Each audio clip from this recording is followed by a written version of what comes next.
বিষয় আমি নিজেও অবাক হয়ে গেছি যখন এটা আমি শুনতে পারি। আমরা একটি রিপোর্ট পাই, রিপোর্টটি এরকম ছিল যে বেশিরভাগ মাদারবোর্ডের সমস্যা হচ্ছে বাংলাদেশে, তার প্রধান কারণ হচ্ছে কম্পিউটার কেস।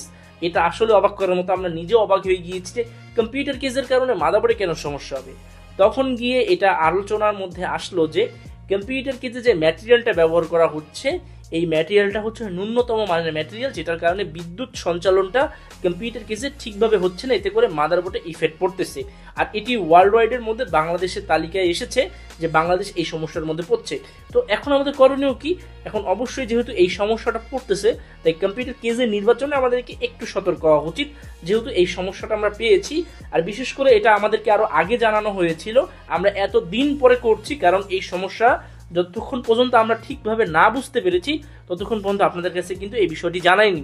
যেহেতু এখন আমরা এই সমস্যাটা ভালোভাবে বুঝতে পেরেছি যে কম্পিউটার কেসের কারণে মাদারবোর্ডের সমস্যা হচ্ছে, তাই কম্পিউটার কেসের নির্বাচনে আমাদের কিন্তু অবশ্যই একটু সতর্ক হতে হবে ইনশাআল্লাহ।